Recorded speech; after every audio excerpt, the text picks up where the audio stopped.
देखो यार, first of all last minute strategy, last month strategy, last minute revision as such UPSC में कुछ नहीं होता। बिकॉज अल्टीमेटली पूरे साल जो तुमने मेहनत किया है, पूरे साल जो तुमने बोया है, वही काटने का टाइम आया है। एग्जाम में वही लिख करके आओगे, वही होगा, राइट। बट फिर भी बहुत बार होता है कि अभी भी एस्पिरेंट्स कुछ बिगर ब्लंडर करते रहते हैं अंडर कॉन्फिडेंट होकर के।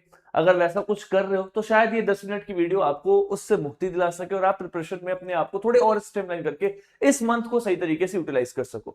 सो hi everyone, my name is Rupesh, I am founder of power IAS. और आज की पर्टिकुलर सेशन में मैं आपको बताऊंगा कौन कौन से एरियाज को इग्नोर नहीं करना है और रिवीजन का क्या मेथड होगा, पीवाईक्यू कैसे एनालिसिस करना है। Everything will be covering up this particular session. When we talk about last month, I just mean अगर आप एग्जाम के एक महीना नजदीक हो, एग्जाम मंथ में हो, या फिर आपके पास 1.5-2 महीने भी अगर बचे हैं, तो please channelize your preparation according to this particular stuff. मैंने इसको कुछ पिलर्स में डिवाइड किया। सबसे पहला पिलर जो आपको हर कोई कहता है कि आपके जो 4 कोर सब्जेक्ट्स है उनको ऐसा बिल्ड करो like nothing else in the sense कि अगर आपसे कोई सपने में ही पूछ दे कि अच्छा भैया ये बता दो कि प्रेसिडेंट ऑफ इंडिया के इलेक्शन में कौन कौन पार्टिसिपेट करता है, तो you should be having the answer that all the elected members of parliament, elected members of state legislative assemblies, they participate in the presidential election. Nominated member नहीं participate करता, legislative council का member नहीं करता है। अगर कोई आपसे पूछ दे कि अच्छा ये बताओ कि जूनागढ़ में सबसे पुराना संस्कृत इंस्क्रिप्शन किसका मिलता है, तो यू शुड बी नोइंग कि रुद्रदमन का इंस्क्रिप्शन है। If somebody asks you what is the relation between inflation and purchasing power, so you should be knowing कि inflation actually erodes the purchasing power of the currency। तो इस level पे आकर के अपने आप को स्टैटिक को बिल्ड करना है, specially when we talk about history, geography and polity, economy. अगर अपन ने इस लेवल पे इसको बिल्ड किया हुआ है तो इस मंथ में हम उसको कंसोलिडेट कर पाएंगे। अगर हम इस पे लैग कर रहे हैं तो प्रीलिम्स अपने से बहुत दूर है। The biggest problem of UPSC is that कि अपने को तब तक रियलाइज नहीं होता जब तक मार्कशीट नहीं आता कि मेरा एग्जाम गंदा हुआ है। हमें एग्जामिनेशन हॉल तक रियलाइज नहीं होता कि हमारा एग्जाम गंदा हुआ, क्योंकि अल्टीमेटली जिनका एग्जाम निकल भी जाता है प्रीलिम्स, वो भी इल्यूजन में होता है कि मेरा प्रीलिम्स अच्छा नहीं हुआ। और जिनका नहीं अच्छा हुआ वो भी अंडर कॉन्फिडेंट नहीं रहते, मतलब कॉन्फिडेंस से ज्यादा ही कॉन्फिडेंट रहते हैं। उनको लगता है कि हाँ ठीक गया मेरा, बाकी जो बच्चे तो बोल रहे खराब था, मेरा तो शायद ठीक ही गया है। उल्टा हो जाता है सर बहुत बार, राइट। जिनका खराब गया होता है उनका निकल जाता है और जो थोड़े कॉन्फिडेंट होते हैं उन्हीं का नहीं निकलता है। तो ये ऐसा एग्जाम है कि अगर आपने इस जगह पे कहीं पे भी कॉम्प्रोमाइज कर लिया है, so please understand prelims is far away from you at this point of time. अभी क्या कर सकते हो, work on this 4 subjects as much as you can. जितना कर सकते हो जान लगा दो इसमें। अगर इस साल को बर्बाद नहीं होने देना चाहते तो इस पे अपना बेस्ट शॉट लगाओ। और ऐसा नहीं कि सब कुछ पढ़ रहे हैं, अब थीम्स के थ्रू पढ़ो। अब मैं आपको थीम्स कैसे आइडेंटिफाई करना वो भी आपको बताऊंगा। अगर आपने मेजर सब्जेक्ट्स पे काम किया है, दूसरा सबसे मेजर ब्लंडर जो एस्पिरेंट्स करते हैं कि कुछ माइनर सब्जेक्ट्स इनको इग्नोर करते हैं। बिकॉज जो मेजर सब्जेक्ट्स है ना ये वाले, यहां से आपको प्रीलिम्स में 35 डुएबल क्वेश्चंस दिखाई देंगे। मतलब ऐसा होगा कि सर ये क्वेश्चन मैं आराम से बना सकता हूँ, 35 आर इन माई बकेट। मतलब मैं 70 मार्क्स के आसपास में इनके आसपास से ला सकता हूं।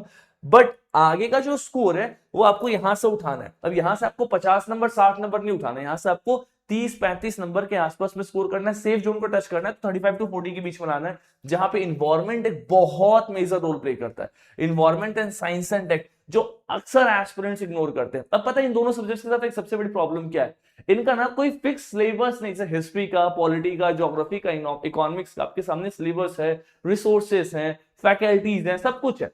इनमें क्या है कि करंट का एलिमेंट इतना ज्यादा एडेड है कि एक बार कर लो तो जरूरी नहीं है कि अगले साल आप प्रिपेयर्ड ही हो। जैसे हिस्ट्री आपने एक बार पढ़ लिया, इस साल नहीं हुआ अगले साल काम आ जाएगा। पॉलिटी इस साल पढ़ा, इस साल नहीं हुआ अगले साल काम आ जाएगा। थोड़ा मोड़ा करंट चेंज होगा, मतलब उसका स्कोर स्टैटिक सेम रहेगा। इनका गेम उल्टा है, यहाँ पे पूरा का पूरा ही कहानी नया हो जाता है। That exactly is the reason why ऐसे सब्जेक्ट्स में मेजॉरिटी ऑफ एस्पिरेंट्स सफर करते हैं। तो इसको प्रायोरिटी लिस्ट में ये रखना है कि सर करंट अफेयर में आप एक कोई मैगजीन फॉलो कर रहे हो, आपने आज तक फॉलो किया हो, उसी को रिवाइज करो। अगर अभी तक कोई मैगजीन नहीं फॉलो किया, कुछ भी नहीं किया, तो अब मरता क्या नहीं करता वाला स्टेज है। एटलीस्ट पीटी 365 अच्छे से कर लो। अब इसके अलावा भी कुछ नहीं हो सकता eight this point of time. मतलब डैमेज कम करना है अपने आप को, तो फिर पीटी मिनिमम करके चलना पड़ेगा। Next is science and tech and environment. इन पे थोड़ा सा फोकस करना। बहुत सारी आपको इंफॉर्मेटिव वीडियोस मिलेंगी। अगर आप साइंस एंड टेक की बात करो तो शिवन सर के लेक्चर्स पढ़े हुए, आप उसको भी रेकमेंड कर सकते हो। 2x पे देख सकते हो, 1.5x पे देख सकते हो। आर्ट एंड कल्चर अगर अभी तक नहीं पढ़ा तो skip it, just skip it. कुछ नहीं कर सकते, इस पे टाइम लगाने का कोई सेंस नहीं बनता। 1-2 क्वेश्चन आएंगे, उस चक्कर में पूरा टाइम वेस्ट हो जाएगा। अगर पढ़ा हुआ अपने नोट्स बने तो रिवाइज कर लेना, क्योंकि ये क्वेश्चन इस दे करके जाएगा। आर्ट एंड कल्चर जो पढ़ के आते हैं वहां पे इजी क्वेश्चन आता है, डुएबल होता है, तो सीरियस एस्पिरेंट लगा करके आते हैं। आपने पढ़ा ही नहीं तो उसको इग्नोर ही करो।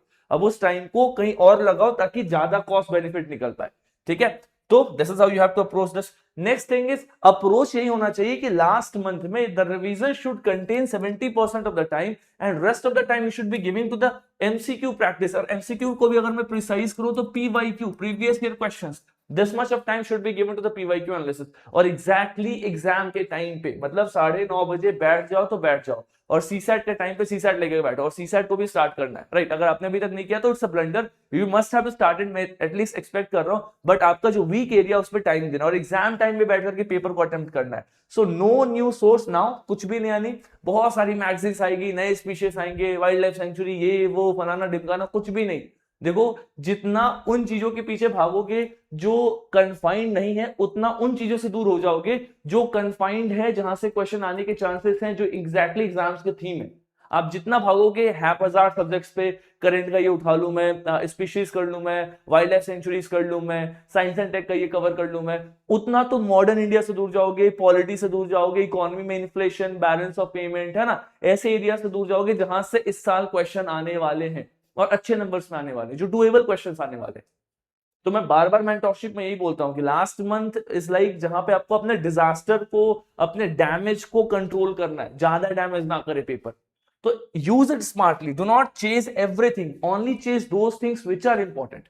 अब उसको कैसे करना है, रिवीजन कैसे करना है, तो उसका दो तरीका होता है। मेजॉरिटी, अगर मैं एक नंबर कोट करूं तो अप्रोक्सीमेटली 70 to 80% बच्चा इस मेथड से रिवीजन करता है, that is the passive resistance, मतलब passive recall method. Passive recall का मतलब है सर वो या तो नोट्स अपने पढ़ेगा जो उसने पूरे साल बनाया, मैं सीरियस एस्पिरेंट्स की बात कर रहा हूँ, जिसने नोट्स बनाया नहीं, जो किताब पढ़ाई नहीं, उसका तो वो तो खैर एग्जाम का फॉर्म भर करके भीड़ बढ़ा रहा है। जो पढ़ करके नोट्स बनाए, मैं उनकी बात कर रहा हूँ। वो भी यहाँ पे ब्लेंडर क्या करते हैं, नोट्स पढ़ रहे हैं, अपने इंपॉर्टेंट फैक्ट्स को बस हाईलाइट कर रहे हैं और हर चीज को वर्ड बाय वर्ड पढ़ रहे हैं, जिससे कोई फायदा नहीं होगा। मतलब आपको अगर बेनिफिट होगा भी तो उतना ज्यादा नहीं होगा। Rather what you can do is you can use this active recall method. Active recall का मतलब अगर आपसे किसी ने कुछ क्वेश्चन पूछा और अगर आपको उसका आंसर नहीं पता, now if you go and check the answer, तो आपको वो लंबे समय तक याद होगा। वो कैसे करना है, that is with the previous year question.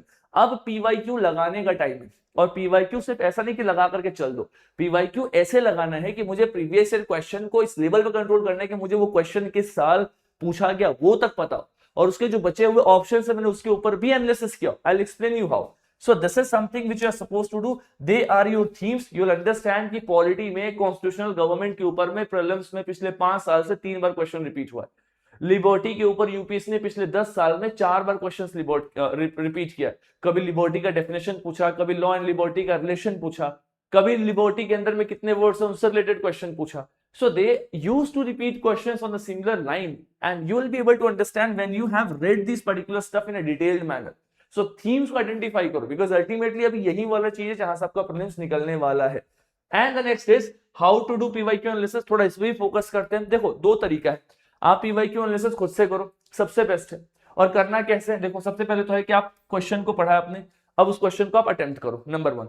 Number 2, know the right fact. अगर आपका आंसर सही है तो भी उसको देखो and make short notes of the same. आपके पास उस राइट फैक्ट से संबंधित इंफॉर्मेशन होना चाहिए। अगर आपके नोट्स में ऑलरेडी इनकॉर्पोरेटेड है, वेल एंड गुड। इनकॉर्पोरेटेड नहीं, जस्ट डू इट।